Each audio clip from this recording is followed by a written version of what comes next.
Hi guys, welcome back to the channel. Mike here.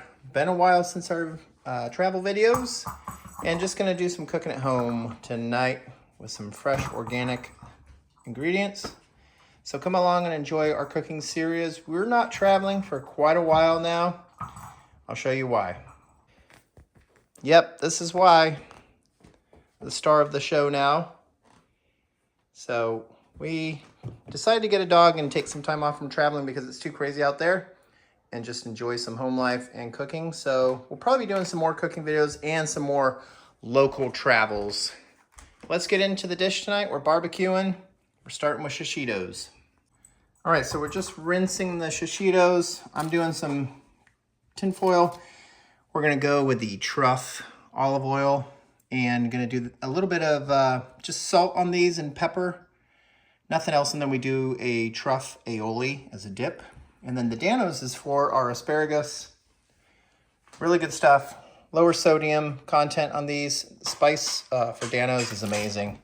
And then I'm actually gonna change it up for the steak tonight. We're doing this Kinder's salt and pepper garlic blend. So I'll show you the cut of meat and we'll go over it and barbecue. All right, we decided to go tonight with a ribeye. We got some nice fat, light marbling, USDA choice. And we're gonna just put a little bit of olive oil on this, and then we're gonna use our seasoning. Let it get to room temperature.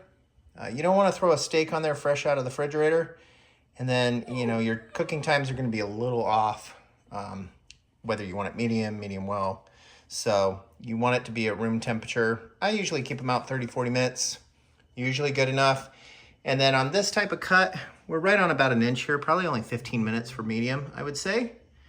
And we're using charcoal tonight. All right, charcoal only.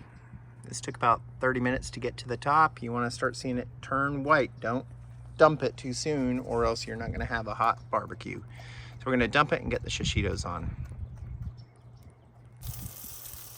All right, just getting some nice browning on top, loosen up the pepper. You just don't want to burn them, so put the lid on every once in a while just to smoke them real quick. Looking good. Check out that sizzle. All right, asparagus and the steak cooking. This is actually ready to be plated. All right, guys, thanks for tuning in. Till the next video, we're going to have lots of cooking stuff coming up. See ya.